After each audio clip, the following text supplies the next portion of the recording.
আজই চলে যাবে স্যার? হ্যাঁ বিন্দি, কারণ আমি জানি তুমি এই বাড়িতে থাকলে আজ আউটিং, কালকে পিকনিক, পরশুদিন ফিস্ট, এই করেই ঠাট্টা মজা করে তোমার দিনগুলো চলে যাবে। তুমি পড়াশোনায় মন দেবে, আর আমি সেটা একেবারেই চাই না, কারণ সেটা করলে তোমার ক্যারিয়ার, তোমার ফোকাসের থেকে তুমি অনেকটা দূরে চলে যাবে। আমি চাই যে তুমি এই তোমার এন্ট্রান্স এক্সামটা ক্র্যাক করে তুমি তোমার স্বপ্ন পূরণ করো, আর এগুলো করতে থাকলে তুমি তোমার স্বপ্ন থেকে অনেক দূরে চলে যাবে, যেটা কখনোই আমি হতে দিতে পারি না। রিদীপ, আই এগ্রি যে যেদিনকে বিন্দি এসেছিল সেদিনকে তোকে অনেক কথা শোনানো হয়েছে, অনেক দোষারোপ করা হয়েছে, but this is also true যে কদিনে বিন্দি কিন্তু আমাদের বাড়িরই একজন হয়ে গেছে। You can't deny that. হ্যাঁ দা ভাই, বিন্দি থাক না এখানে, দেখ আয়ুষ, গঙ্গা, রিমঝিম, দিশা ওদের মতো ও এখানে থেকে পড়াশোনা করবে, অসুবিধাটা কোথায়? আমাদের বাড়ির ছেলে মেয়েদের ব্যাপারটা আর বিন্দির ব্যাপারটা কিন্তু একেবারেই আলাদা। বিন্দির কোনো ব্যাকআপ নেই, আর ওর বাবা মাকে আমি কথা দিয়ে এসেছি যে ও নিজের পায়ে দাঁড়াবে, ওকে দাঁড়াতেই হবে, ওর কোনো সাপোর্ট নেই। তাছাড়া দিশা যেটা করেছে সেটা খুবই অন্যায় করেছে। ফাংশনের দিন ও যেটা করেছে সেটা নিয়ে আমাদের ভাবতে হবে। আমাদের প্যারেন্টাল টেকনিক চেঞ্জ করতে হবে, সেটা নিয়েও ভাবতে হবে। তিন্নি তুন্নি ওরা সব বড় হচ্ছে, ওদের উপর একটা এফেক্ট পড়বে। তাই আমাদের ছেলেমেয়েরা কি চাইছে, কেন চাইছে, সেটা আমাদের বুঝতে হবে। আমিও ঋদ্ধিমানের সাথে একমত। তাছাড়া ঋদ্ধিমান তো ওর বাবা মাকে কথা দিয়েছে যে ও এখানে থেকে ভালো করে পড়াশোনা করে নিজেকে প্রমাণ করবে। কিন্তু বাবা, বিন্দি চলে গেলে তো আমাদের কারোর ভালো লাগবে না। উইল মিস হার আ লট। না আয়ুষ, স্যার তো একদম ঠিক ডিসিশন নিয়েছেন। এই কদিনে আমি স্যারের ওপর একেবারে বোঝার মতন হয়ে গেছিলাম। কত কথা শুনেছেন, কত কিছু ফেস করেছেন আমার জন্য। স্যার তো অনেকটা করলেন, বাকিটা আমি ঠিক ম্যানেজ করে নিতে পারবো। যাচ্ছি স্যার, আমি ব্যাগ গুছিয়ে নিচ্ছি। রিদীপ, just আরেকবার give it a second thought, একবার ভেবে দেখ। না রাহুল, রিদ্ধি যখন এই ডিসিশনটা নিয়েছে ডেফিনেটলি কিছু ভেবেই তো নিয়েছে বলো। এই কদিনে মেয়েটা একেবারে বাড়ির সবার সঙ্গে মিশে গিয়েছিল গো। ও চলে গেলে সত্যি বাড়িটা খালি হয়ে যাবে।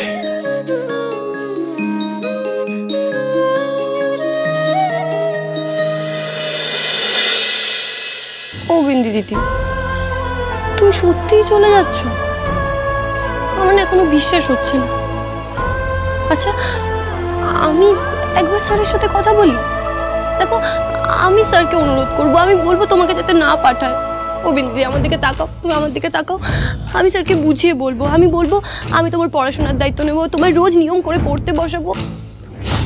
ছাড়ো, তোমায় আমার কথা শুনতে হবে না, আমি নিজে গিয়ে স্যারের সাথে কথা বলবো। গঙ্গা, এটা করো না, এটা ঠিক হবে না গঙ্গা। আর আমি তো জানি যে তুমি যদি স্যারকে গিয়ে বলো স্যার ঠিক রাজি হয়ে যাবে, কিন্তু বিশ্বাস করো এটা ঠিক হবে না। আর স্যার আমার জন্য আর কত করবে বলো তো? যখন আমার নিজের বাবা মা আমার স্বপ্নের দাম দেয়নি, আমার ইচ্ছের কথা ভাবেনি, তখন তো স্যার ভেবেছে। আর সেই জন্য আমি সত্যিই স্যারের কাছে খুব কৃতজ্ঞ। আমাকে এই ইনস্টিটিউটে ফিরিয়ে নিয়ে এসেছেন, আমাকে এত বড় একটা সুযোগ দিয়েছেন। কিন্তু কি বলো তো গঙ্গা, এর পরের ব্যাপারটা আমি সামলে নিতে পারবো, আর আমাকে তো সামলাতেই হবে।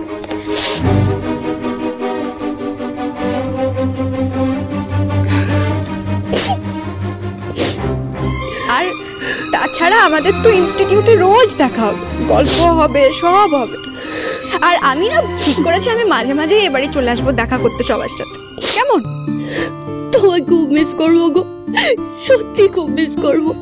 আমাদের এই আড্ডা, আনন্দ, এসব কিছু এত তাড়াতাড়ি শেষ হয়ে যাবে আমি সত্যি কখনো ভাবিনি গো। কিচ্ছু শেষ হয়নি, আমাদের আড্ডা, মজা, ফান সব আনলিমিটেড, বুঝেছো? আর আমি ভাবছি এই সুযোগে না গঙ্গাকে একটু আন্টিদের ওখানে ডেকে নেব গল্প গুজব করার জন্য। আয়ুষকেও তো একটু চান্স দিতে হবে গঙ্গাকে মিস করতে, নাকি? না বিন্দি দিদি, সেটা হবার নয়। আয়ুষ্মান বাবুর জীবনে আমার কোনো জায়গাই নেই, তাই আমি এসব নিয়ে ভাবিই না। এটা তুমি কি বলছো গঙ্গা? তুমি যাই বলো, আমি তো জানি যে তুমি আয়ুষকে কতটা ভালোবাসো।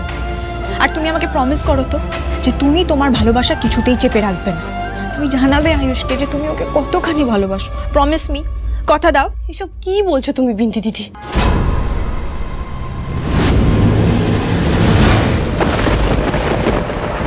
হ্যাঁ গঙ্গা, কাউকে ভালোবাসলে তার জন্য ফাইট করতে হয়, লড়াই করে সেই মানুষটাকে নিজের করে নিতে হয়। এক চুলো জায়গা কাউকে ছাড়তে নেই, বুঝেছ? সো বি ব্রেভ গঙ্গা, গো গেট হিম গার্ল। আমি জানি এই মেয়েটা শুরু থেকেই আয়ুষকে টার্গেট করে রেখেছে, শুধু ন্যাকা সাজার ভান করে। কিন্তু এবার তুমিও দেখবে গঙ্গা, এই ত্রিধা কিভাবে তোমার আয়ুষকে তোমার চোখের সামনে নিজের করে নেয়।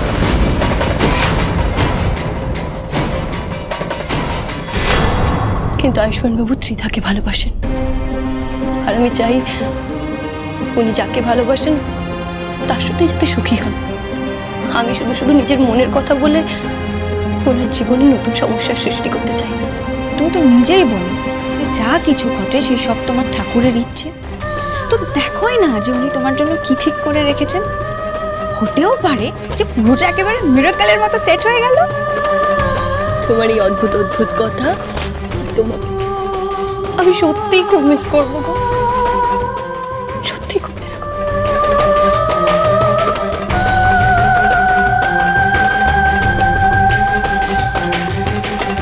হ্যাঁ মা, আমি কিছুক্ষণের মধ্যেই বিন্দিকে নিয়ে ভট্টাচার্য বাড়িতে আসছি, কিছুক্ষণ পরেই বেরোবো। হ্যাঁ বাবা, তাড়াতাড়ি এসো, তাড়াতাড়ি এসো। কতদিন আমি বিন্দির মুখ দেখিনি, বাড়িটা আমার একেবারে শুনশান হয়ে আছে জানো। ও মা গো, তাড়াতাড়ি এসো বাবা, আমি ততক্ষণে ওর ঘরখানা গুছিয়ে ফেলি, কেমন? সন্ধ্যা, হ্যাঁ জামাই ফোন করেছিল? হ্যাঁ গো, বিন্দি আসছে। হ্যাঁ, সে কথা বলতেই ফোন করেছিল। কি যে আনন্দ হচ্ছে আমার। হ্যাঁ, আমি গিয়ে ঘরখানা পরিষ্কার করে ফেলি। আর আজকে না আমি বিন্দির পছন্দের জলখাবার বানাবো, কেমন? ওই লুচি বানাবো, হালুয়া বানাবো। হ্যাঁ, কতদিন মেয়েটাকে খেতে দিইনি বলো দেখিনি, বানিয়ে ফেলি। হ্যাঁ, আমি একটু বাজারে যাই। তুমি যাও, ঘর গুছো, ঘর গুছো, ঘর গুছো। দেরি করো না কিন্তু। না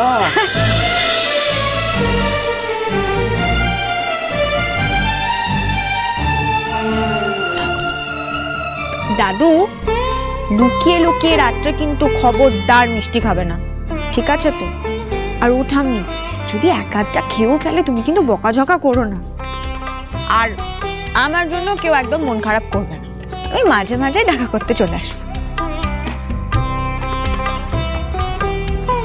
ঠিক তো? আসবি তোমার?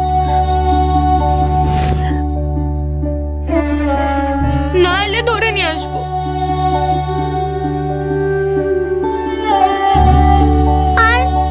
দিদিটাকে ছাড়া আমরা বেশি দিন থাকতেই পারবো না।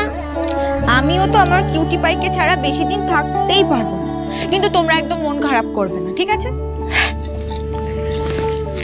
আর এই যে দাদু, এই চকলেটস গুলো তোমার জন্য, কিন্তু তুমি আবার একবারে সবকটা খেয়ে নিও না কিন্তু। আর খবরদার ওই খারুস নাতি যেন দেখতে না পায়, তাহলে কিন্তু খেতেই দেবে না, ঠিক আছে? আর একটা আধটা খেলে তুমি আবার বেশি বকাঝকা করবে না তো ঠাম্মি, কিন্তু নজর রাখবে। বিন্দি, সব জিনিসপত্র ঠিক করে গুছিয়ে নিয়েছো তো? হ্যাঁ আন্টি।